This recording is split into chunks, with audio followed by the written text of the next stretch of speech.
નમસ્કાર મિત્રો, હું ડૉક્ટર ધ્રુવ પંડ્યા. ગુણોત્સવ 2.0 સ્કૂલ એક્રિડેશન અંતર્ગત આજે આપની સાથે શૈક્ષણિક ગુણવત્તા કેવી રીતે સુધારી શકાશે, ખાસ કરીને Gujarat school quality accreditation council દ્વારા જે આપને રિપોર્ટ કાર્ડ આપવામાં આવી રહ્યું છે, એ રિપોર્ટ કાર્ડની અંદર મુખ્ય ક્ષેત્ર, પેટા ક્ષેત્ર, જુદા જુદા માપદંડો, આ બધાને ફોકસ કરી અને આપણે આપણી જે શાળાની ગુણવત્તા છે એ કેવી રીતે સુધારી શકીએ તેના વિશે વાત કરીશું. મિત્રો, આમ તો રિપોર્ટ કાર્ડ જે છે એ આપણી શાળાનો અરીસો છે. આપણે 3 બાબતો ઉપર જો ખૂબ સઘન કાર્ય કરીએ તો ચોક્કસપણે શાળાની ગુણવત્તા છે તે આપણે સુધારી શકીશું. આ 3 બાબતોની અંદર સૌપ્રથમ તો પ્રત્યેક શાળાએ ગુણોત્સવ દ્વારા જે ગાઈડલાઈન આપવામાં આવેલી છે, ગાઈડલાઈન એટલે કે જેની અંદર આખા દિવસ દરમિયાન કેટલા મુખ્ય ક્ષેત્રો, કેટલા પેટા ક્ષેત્રો અને કયા કયા માપદંડો ઉપરાંત જે ઇન્ડિકેટર્સ છે એનો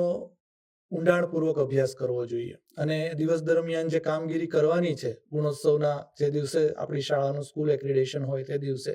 એ દરમિયાન આ તમામ ક્ષેત્રો ઉપર જો આપણે અગાઉ ખૂબ જ ફોકસથી કામ કરેલું હશે તો ચોક્કસપણે આપણે માર્ગદર્શિકાને આધારે આપણી ગુણવત્તા છે એ ચોક્કસપણે સુધારી શકીશું. બીજી જે મુખ્ય બાબત છે કે રિપોર્ટ કાર્ડ આપણી પાસે આવે ત્યારે આપણે એનું સ્વોક એનાલિસિસ કરી શકીએ. સ્વોક એટલે અહીંયા સ્ટ્રેન્થ, વીકનેસ, ઓપોર્ચ્યુનિટી અને ચેલેન્જ, આમ તો મેનેજમેન્ટમાંથી આવેલો શબ્દ છે, પણ આપણને આપણી શાળાની જે નબળાઈઓ છે, જે સુધારાત્મક પાસાઓ છે, તે ચકાસવામાં આ સ્વોક એનાલિસિસ ખૂબ ઉપયોગી બની રહે છે. આ ઉપરાંત આ સ્વોક એનાલિસિસ કર્યા બાદ આપણી પાસે જે કંઈ પણ સ્ટ્રેન્થ આપણી આવે કે કોઈ વીકનેસ આપણને જાણવા મળે કે આપણી સામે કઈ કઈ બાબતો આપણે સરળતાથી સુધારી શકીએ છીએ, તેવા મુદ્દાઓ આપણી સામે આવે કે ઘણા મુદ્દાઓ એવા છે કે જે આપણી સામે પડકાર જેવા છે, તો એને પણ આપણે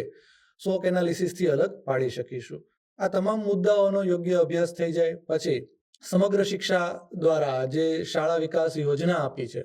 આ વર્ષની, એટલે કે 2024-25ની જે શાળા વિકાસ યોજના છે, એમાં આપ જોઈ શકશો કે મુદ્દા નંબર 6 જે છે તે ગુણોત્સવ સંદર્ભે આપેલો છે, શૈક્ષણિક ગુણવત્તા સંદર્ભે આપેલો છે. તો આપણે એ મુદ્દા નંબર 6 અંતર્ગત પણ આ આપણા મુખ્ય ક્ષેત્ર, પેટા ક્ષેત્ર અને માપદંડો ઉપરાંત જે ઇન્ડિકેટર્સ છે તેને અલગ રીતે જોઈ અને તેની સુધારણા માટે આપણે ચોક્કસ પગલાં ભરી શકીએ છીએ અને ભવિષ્યના લક્ષ્યાંકો રાખી શકીએ છીએ. તો